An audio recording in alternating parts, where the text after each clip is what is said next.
प्रमुख न्यूज. मिरज पंचायत समितीवर अखेर महायुतीचा झेंडा. सभापतीपदी राणी भोरे, उपसभापतीपदी ललिता शेजूळ बिनविरोध. महाविकास आघाडीची माघार, सुरेशभाऊ खाडेंनी खेचली सत्ता, संजय काकांचा विरोधकांना थेट इशारा.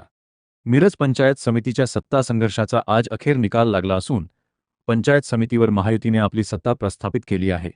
सर्वांचे लक्ष लागून राहिलेल्या सभापती आणि उपसभापती पदाच्या निवडणुकीत भाजपच्या राणी भोरे यांची सभापतीपदी तर शिवसेना शिंदे गटाच्या ललिता शेजूळ यांची उपसभापतीपदी बिनविरोध निवड झाली.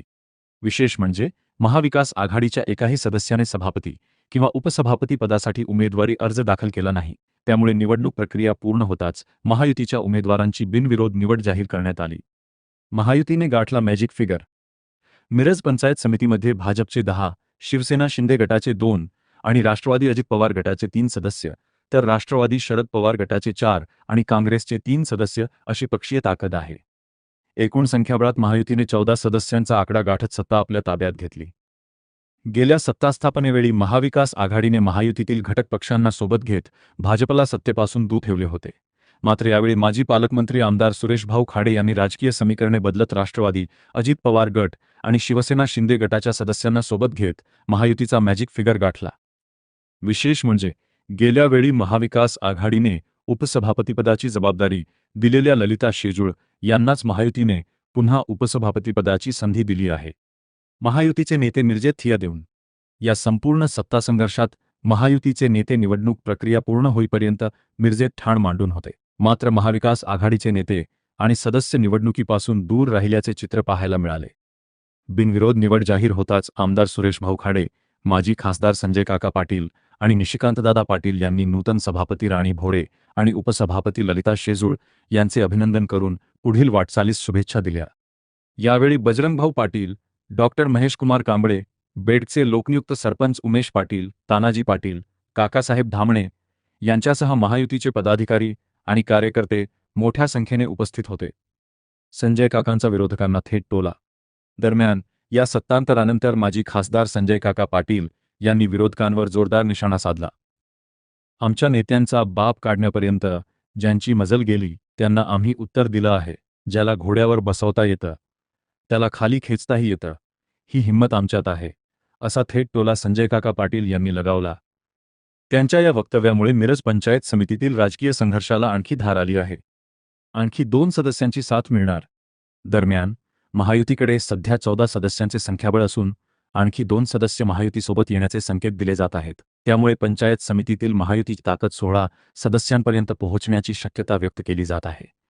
एकंदरीत गेल्या सत्तास्थापनेत महायुतीला धक्का देणाऱ्या महाविकास आघाडीला यावेळी मोठा राजकीय धक्का बसला असून मिरज पंचायत समितीवर अखेर महायुतीचा झेंडा फडकला आहे.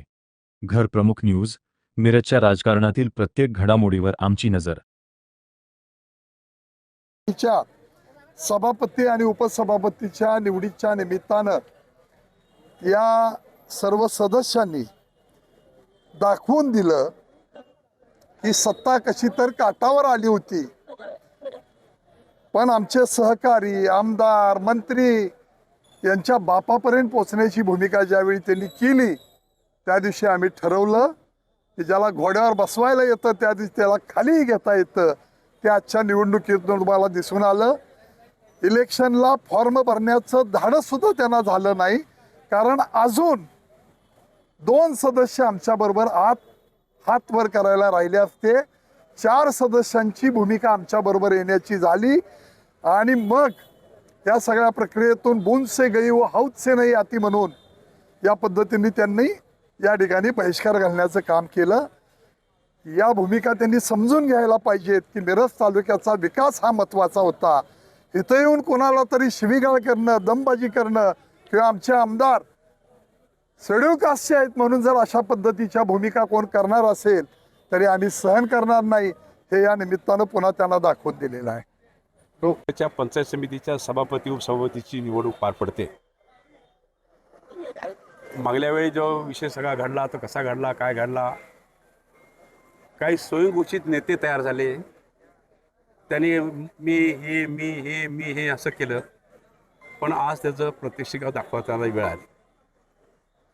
बऱ्याच गोष्टी पाण्याखालून गेल्या, डोक्यावरून पण गेल्या आणि निश्चितच यावेळी ठरवलं होतं की आम्ही जर ह्यांचं वर्चस्व आमच्या घरांच्या वाडवडिलांच्या पर्यंत जात असेल तर ह्यांना जागा दाखवणं ही काळाची गरज आहे.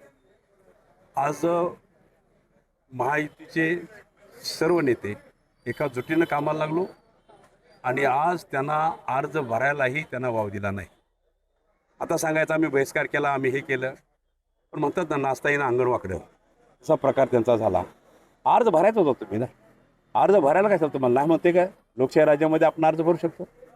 आणि आज त्यांना अर्जही त्यांनी भरलेला नाही आहे, कारण त्यांना अंदाज होता की आपली संख्या नाही, आता सगळी संख्या विकासाच्या माध्यमातून विकासाच्या मूडमध्ये शहराचा विकास व्हावा आणि सर्व ग्रामीण भागाचा विकास व्हावा ह्या मूडमध्ये आज सगळ्या सदस्यांनी, त्या महायुतीच्या सगळ्या सदस्यांनी एका ताकदीनं आज इथं साथ दिली गेली. त्यामुळे हा विजय संपन्न झाला. त्यांचे मी आभार मानतो आणि सभापती मॅडम आणि उपसभापती मॅडम दोघांचंही मी अभिनंदन करतो. आणि ह्या कामासाठी जे जे कार्यकर्ते जुडले सगळे झाले त्यांचंही अभिनंदन करतो. आज इथून पुढं निश्चितच अशा विधानसभेचा मतदारसंघातला आमदार असल्याकारणानं माझी जिम्मेदारी असते. पंचायत समितीमध्ये आपली बॉडी आली आहे म्हणून काय बाकीच्यांना डावलणं असा विषय नाही आहे, पण विकास घेऊन हा सगळ्यांना बरोबर घेऊन आपले सदस्य बरोबर घेऊन हा विकास आणण्याचा मी निश्चितच प्रयत्न करेन, एवढंच मला सांगायचं आहे. आता पक्ष निर्णय केला, पक्षाचा निर्णय आहे. पक्ष निर्णय